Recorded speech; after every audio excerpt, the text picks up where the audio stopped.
la Caisse nationale de sécurité sociale où des réformes ont été engagées par le gouvernement. Une administration provisoire a été mise en place pour faire le tour de la question et évoquer les enjeux de ces réformes. Nous avons sur ce plateau un syndicaliste qui est le porte-parole des syndicats de la Caisse nationale de sécurité sociale, Jocelyn Luingoma. Bonjour. Bonjour. Alors, ces réformes ont été engagées par le gouvernement. L'administration provisoire va travailler pendant 12 mois. Est-ce que vous allez travailler de concert? Bien. Les réformes n'ont pas été engagées, comme vous dites, pour l'instant. Il est question de définir le cadre juridique parce que les décisions du Conseil des ministres ne font pas office de base juridique. Donc, il est question que des décrets suivent maintenant la notification du Conseil des ministres. Donc, nous sommes là et nous avons eu une rencontre avec le ministre de tutelle. Les débats ont été francs. Et nous pensons qu'au regard de la situation qui est inédite, parce que c'est la première fois que le conseil d'administration et la direction générale de la CNSS soient dissoutes, donc nous avons toutes les raisons de penser qu'on pourrait accorder le bénéfice du doute à cette initiative. Alors le ministre de la Santé, Dr Guy Patrick Obiandon, a en marge d'une rencontre, d'un sommet en Côte d'Ivoire, rencontré son homologue de la santé de Côte d'Ivoire, bien sûr, pour échanger notamment sur l'expérience ivoirienne en matière de sécurité sociale. Est-ce que c'est aussi l'une des voies à explorer, vous pensez? Bien, je pense qu'avec la Caisse de Côte d'Ivoire, nous avons une collaboration qui est étroite. Nous travaillons étroitement avec eux. C'est un modèle qu'on a souvent copié parce que c'est en matière de protection sociale au niveau de la sous-région, c'est une référence. Donc, le ministre Guy Patrick qui va s'inspirer de cette expérience une fois encore, mais je tiens quand même à rappeler que les précédents directeurs, d'ailleurs même le sortant, a été aussi en Côte d'Ivoire. Est-ce que c'est la visite de la Côte d'Ivoire qui suffit uniquement? Je ne pense pas. Je crois que après avoir pris connaissance des expériences des autres, il faut pouvoir les mettre en application. On espère que cette fois, c'est la bonne.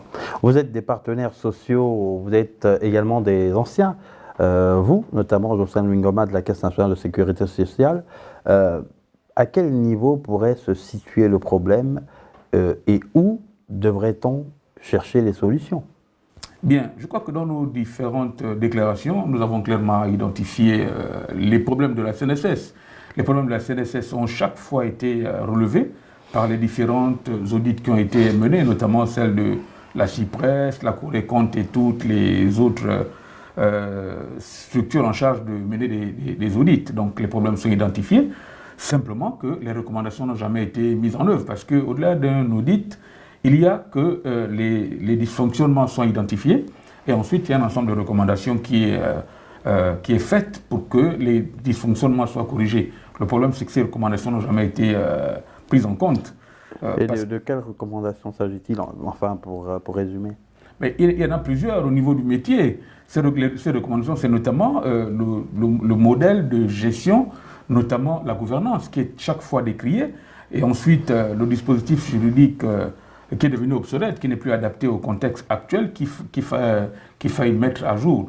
Malheureusement, on n'a jamais exécuté ces recommandations. Donc en fait, le problème, il est à ce niveau, parce que le système en tant que tel, nous pratiquons un système par répartition intergénérationnelle, qui est assis sur la solidarité des membres, des assurés. Donc ce modèle, il ne pose aucun problème au regard de la démographie que nous constituons. Et c'est un système de solidarité qui est parfaitement adapté au contexte gabonais. Donc ce modèle, il ne pose en réalité aucun problème. Le problème se situe au niveau de la gestion. Parce qu'on entend parfois des gens parler de faillite, etc. Je ne pense pas que dans le cadre d'un service public, on puisse parler de faillite. Ici, il est question, en fait, d'équilibrer de masse, notamment les ressources et les emplois. Alors, les ressources sont constituées par un ensemble d'éléments qui nous sont donnés par le Code de sécurité sociale. Et de l'autre côté, il y a les charges qui sont prises en compte par ces ressources qui sont conçues. Donc en fait, le rôle de la Caisse, c'est maintenir l'équilibre de ces deux masses pour éviter qu'il n'y ait un déséquilibre. Et là, aujourd'hui, le déséquilibre, il est occasionné par un certain nombre d'éléments, plusieurs éléments qui concourent à déséquilibrer ce système. Le rôle des gestionnaires, c'est de ramener à l'équilibre parfait. Si, par extraordinaire, on a un équilibre positif, notamment des ressources à la hausse, ces ressources nous permettraient de constituer des réserves de sécurité qui permettent de pallier à des crises en temps de situation conjoncturelle.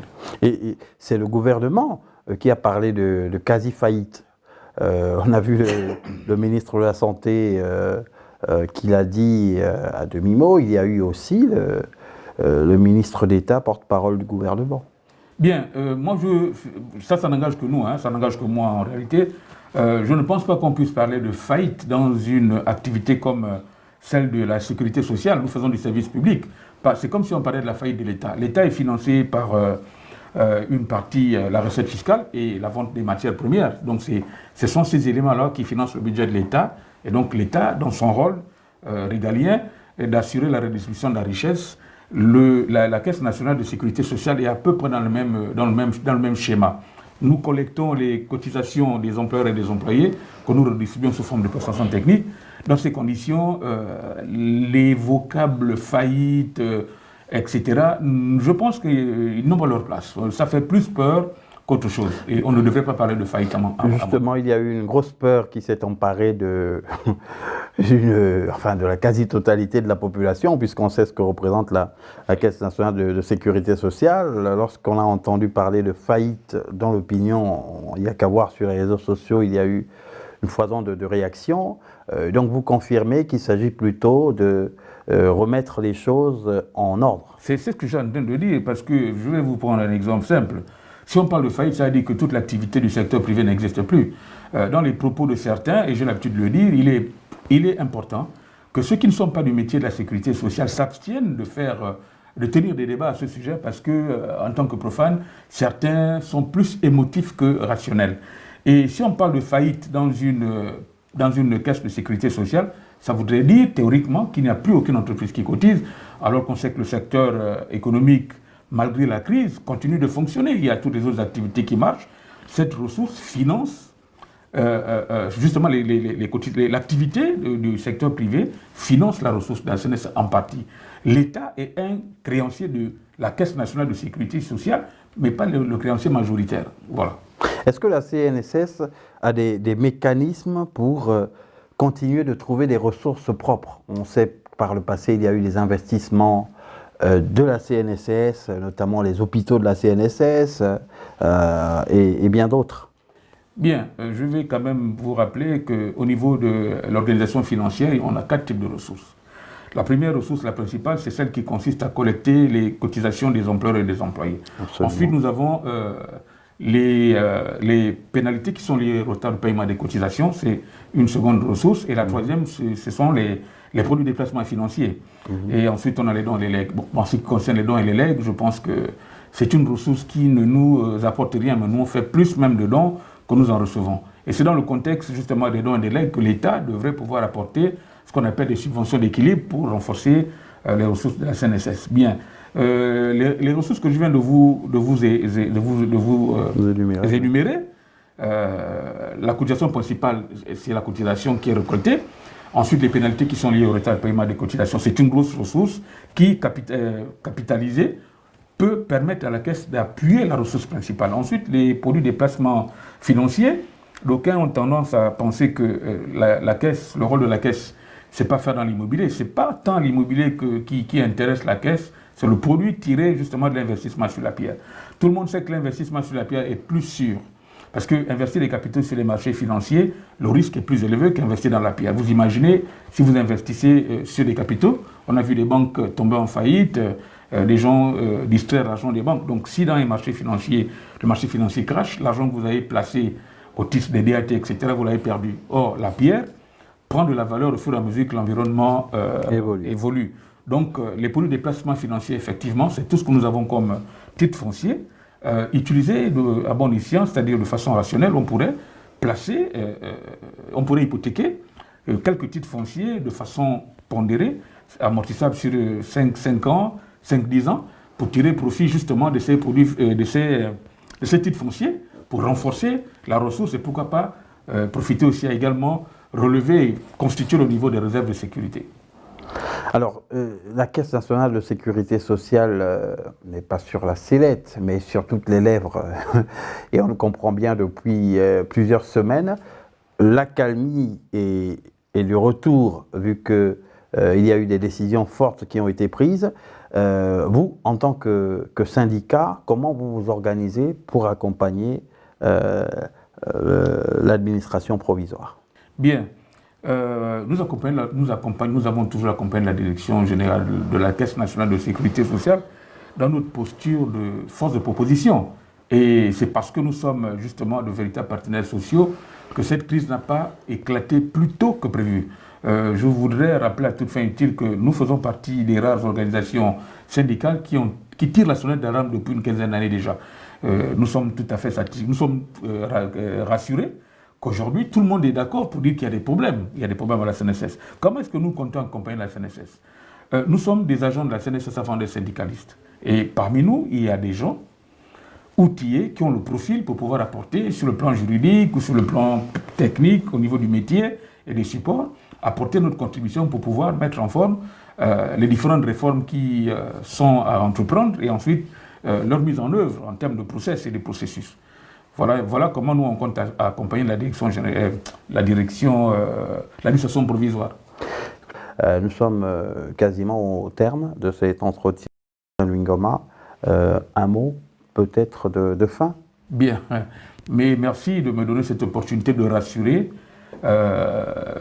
toutes les populations gabonaises, parce qu'au-delà des assurés sociaux, il y a les agents économiques et tout ce qu'il y a autour de tous les assurés sociaux qui subissent les conséquences collatérales de ce que subissent les assurés principaux. Je voudrais simplement rassurer qu'il s'agit que chacun mette de la volonté pour pouvoir essayer de redresser la barre. Parce que dire que la CNSS est en faillite, c'est comme dire que l'État est en faillite en fait. Et vous avez entendu certains propos de certaines personnes dans l'opinion publique qui arguaient que si la caisse tombe, le système va tomber. Je ne m'approprie pas ces mots, mais j'ai trouvé ça quand même assez excessif, parce que la sécurité sociale, au-delà de ce qu'on puisse dire, elle est adossée à un certain nombre d'éléments qui sont des éléments non périssables. Donc je voudrais simplement rassurer ici que les gens devraient pouvoir se rassurer des spécialistes, en fait, de ceux qui sont autorisés, et donc ceux qui ont la compétence pour parler de la sécurité sociale, pour avoir les véritables informations. Il n'est pas question d'être alarmiste. Il est question ici simplement de corriger les mauvaises habitudes qui se sont installées, parce qu'en réalité, tout le monde s'en plaint. C'est les problèmes de gouvernance et le dispositif juridique, le paramétrage, etc., qu'il faut corriger. Donc, si on a corrigé, je pense qu'on serait revenu à la normale et que la vie continuerait. Voilà ce que je voulais dire comme mot de fin, rassurer que tout le monde doit se mettre ensemble, tous les travailleurs du secteur privé, le patronat, y compris les retraités, pour faire en sorte que cet outil de redistribution de la richesse nationale, qui est un véritable outil aussi de politique sociale d'un pays, doit normalement être pris en compte par toutes les parties prenantes pour que le train se remette sur les rails. Nous avons retenu l'essentiel. La Caisse nationale de sécurité sociale n'est pas en faillite. Le travail continue et justement on espère que les choses vont rapidement se remettre en route. Merci de nous avoir suivis sur Proximité Web TV et sur l'ensemble de nos plateformes numériques. Alors bonjour, je suis Roselyne Révinien. Je fais partie de la direction des prestations techniques et dans la direction des prestations techniques, il s'agit de liquider les différents dossiers, à savoir les pensions vieillesse, invalidité, décès, les prestations familiales, les indemnités journalières, les rentes et accidents de travail. Et nous nous sommes rendus compte que lors de le délai de traitement de ces dossiers cause aussi en fait au niveau des rappels de paiement. Lorsque les délais ne sont pas respectés, ça génère de gros rappels. Et ça, c'est un problème qu'il va falloir aussi résoudre. Oui, le manque de fluidité, normalement, il n'y a pas de problème pour le traitement de ces dossiers-là. Lorsqu'on les traite facilement, on paye moins au niveau des rappels qu'il faut payer au niveau des pensions. Mais il faut d'abord soulever qu'à la Caisse nationale de sécurité sociale, nous avons 2 corps de métier. Le premier corps de métier, c'est celui des prestations techniques. Il s'agit simplement de payer la bonne prestation à la bonne personne. Donc l'autre volet, c'est recouvrer. Recouvrer, ça veut dire aller chercher la bonne cotisation. Et la cotisation exacte qui revient à la CNSS, c'est parce que c'est à partir de cette cotisation que nous payons les prestations. Alors, comment ça se passe? En fait, les difficultés, l'ensemble des difficultés que nous rencontrons, ce sont sur le terrain. Il y a des difficultés en moyen roulant. Ça veut dire que dans mes missions, par exemple, j'ai besoin d'un véhicule pour aller inspecter une entreprise qui se retrouve, par exemple, je vais vous dire quoi, une entreprise qui se retrouve dans Libreville, il faut la localiser. Et le métier consiste à lutter contre le travail au noir. Ça veut dire que des entreprises qui ne déclarent pas leur personnel, nous allons vers elles pour soulever toutes ces questions-là afin de pouvoir couvrir l'ensemble des travailleurs sur le territoire.